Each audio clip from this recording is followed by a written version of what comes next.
You're pleading on behalf of Yashodaben, but you seem to have forgotten that she gave an interview to the Indian Express on the 1st of February this year, where she said, and I'm quoting, "The decision to leave was my own, and there was never any conflict between us." Now, if she chose to part from her husband, and if that husband now, for whatever reason, chooses to consider himself not married, is it a terrible injustice he's doing her? She left voluntarily and she admits there was no conflict. So why are you taking up cudgels on behalf of a wife when the wife herself doesn't feel aggrieved?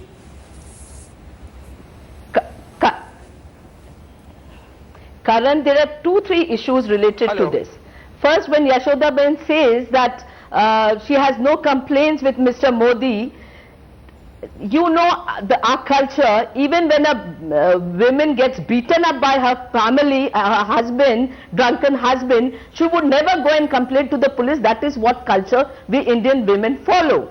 Secondly, if you read through that interview of hers, she has very clearly said that Mr. Modi has never contacted her in all these years. She wishes him good wishes. At the same time, she has expectations from him.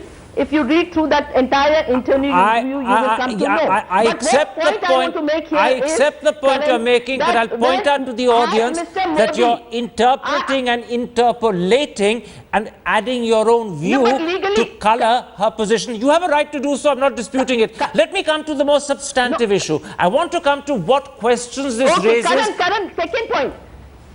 Second point. Karan, please. Go ahead, hurry up. Karan, allow me to make my second point. Hurry up, please, go ahead.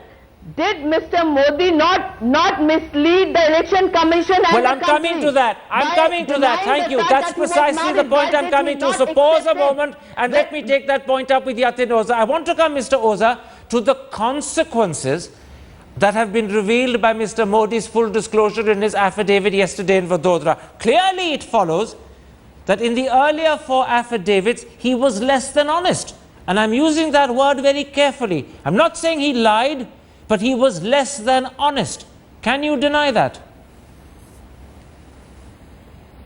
Look, first of all, before I answer your question, no, please. let us be very clear. No, Mr. Oza, the question is very important. Come back and answer my question. Don't prevaricate. It's a question that concerns the integrity of a man who wants to be Prime Minister. Has he been less than honest on 4 earlier occasions with the Election Commission? Please answer that. I am in duty bound to answer that, but first give me 1 minute and I immediately come to your question. First of all, I really fail to understand that why Congress should not go to the people with policies and programs. Mr. Oza, forgive me, that is not even an issue in the discussion tonight. We are not talking about what policies Congress raises in its campaign. That is pure deflection on your part.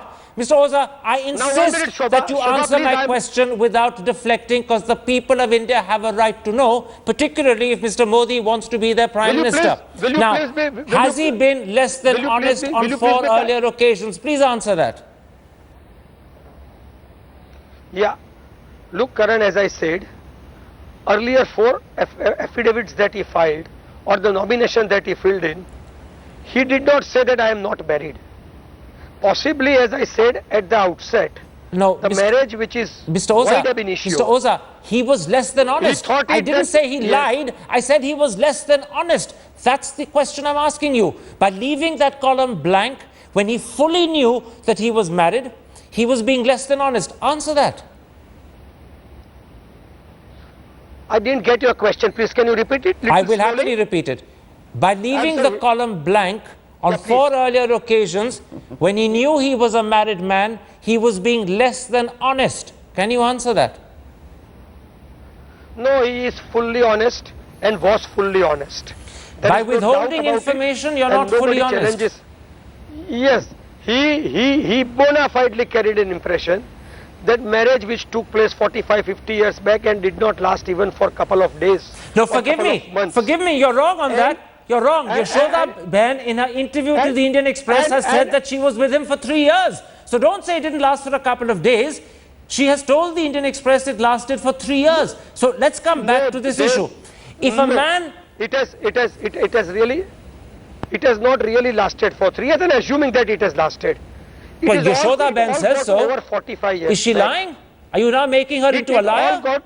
No, please no. And I don't want to convey that she is a liar. I have full respect for her, and as a matter of fact, for every lady I have full respect.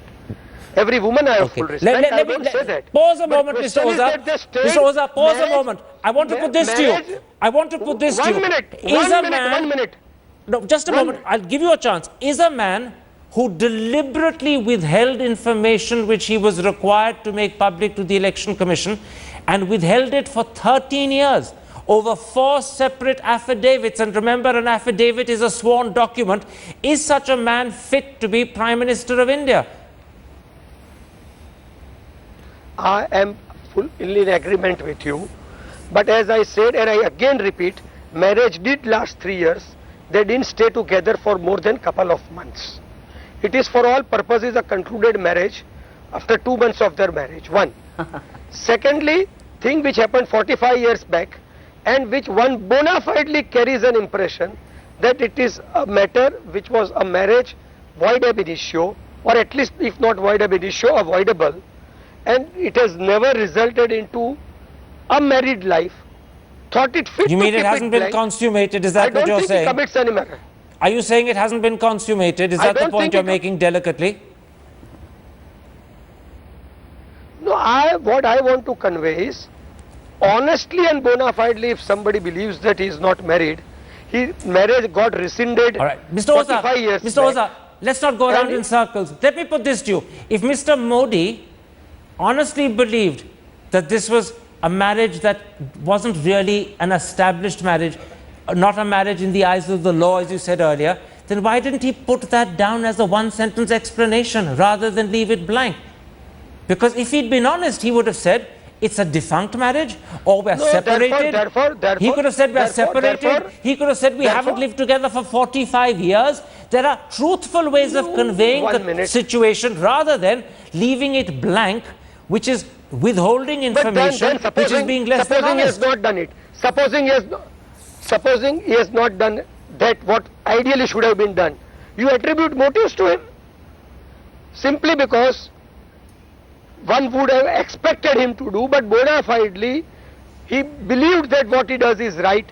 You start attributing motives to him. Then answer this. That is what if he exactly bona Congress is fide doing. believed that it was right to leave the column blank 4 times, what changed his mind other than pressure from the Election Commission and pressure from his lawyers? So my point is correct. Under pressure, he caved in and changed his position.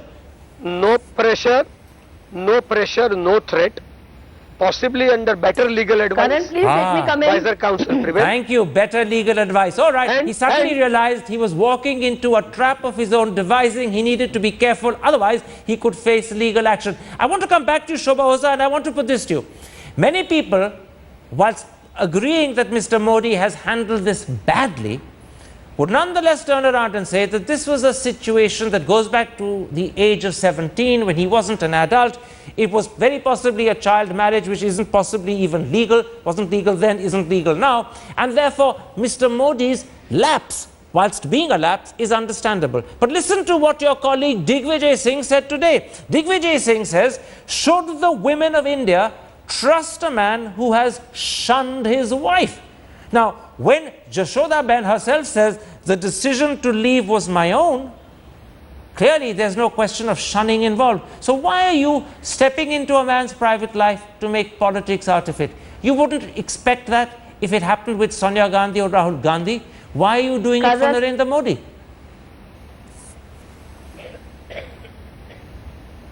Karan, this is not a matter of an individual. Here we have a prime ministerial candidate who's promising n number of promises to the women of this country, and when he's not true to his own wife, when he's not done justice to his own wife, when time and again, not only Election Commission but on public forums, he's been telling that I have no family, I have no one to earn for, a person who can lie. But just a moment. Just a moment, he doesn't live with her, he doesn't provide for her, he doesn't make any allowance for her. So where is he wrong when he says, I have no one to earn for, no one to provide for? It's not a lie. For 40 years, Yashodaben herself accepts it and admits it. No, she's received no money from him. So where's he lying when he makes that point? No. No, but Karan, doesn't he owe to tell the truth to the country? Could he not come out with the same truth? What now he is forced to grab power, he can stoop down to any levels. The wife he has never cared for, the wife he has deserted years ago. Why did he announce it today? Just under the pressure of the election commission, so that his election should not be nullified. All right. So that shows the personality of a person like Modi. That to grab power, he can remember his wife after 46 years. Let me very quickly on that point bring in Yatin Oza. Yatin Oza, you can hear what's happening on this program tonight. Suddenly, Mr. Modi's private life, Mr. Modi's wife, and the controversy around his ability, refusal, willingness or otherwise to acknowledge her has become a big talking point. Politics is going to be played around Yashodaben Modi. And I put it to you, this is only because Mr. Modi has mishandled the situation. Can you accept better handling would have avoided the embarrassment you're facing this evening and that he is facing particularly? Absolutely not. This is absolutely not an issue. As I said, Congress is left with no other issues. They have taken up this issue as a political issue. And unfortunately, media has also at some level fallen in trap. Otherwise, what has this to do with the leadership qualities of Mr. Modi? Well, actually quite a bit, because it suggests that a man is not fully honest. If he's not honest about his wife, would he be honest with the country? That's the issue. He is absolutely honest. He is a good family man. How can he be a good politician or a good prime minister for the country? Don't Shobha. Shobha Oza, will this be, don't quarrel amongst yourselves, quarrel with me if you want. Political mileage on that. Shobha Oza, will this be an issue the Congress party will raise hereafter during the campaign? Yes. Is this going to be an issue that you're going to bring the attention of the Indian people to, and on the basis of which you'll question Narendra Modi's integrity? This is a Karan, See, Karan, if this was an election of the US, people would have voted him out. And so is India. People are concerned. Public personalities have to prove that in So will you make an election issue out of it? Give me an answer. And they have given justice will you to their raise own this? family members. Will your party be raising this as an election issue? The people, yes, definitely. In fact, all right. Karan, we are going to the election commission to demand that is misled the election commission and the people of this country by keeping the column vacant for last 4 elections. All right. And definitely when he was busy snooping. All right, you've given me the answer I wanted. You're going to raise this. You're going to take it up with the election commission. This is going to become an embarrassment for Mr. Modi, and I suspect this is not the last we've heard of this rather sorry subject. My thanks both to Yatin Oza and Shobha Oza for joining me, and in particular to Yatin Oza, because this is an issue on which no one else in the BJP was prepared to speak.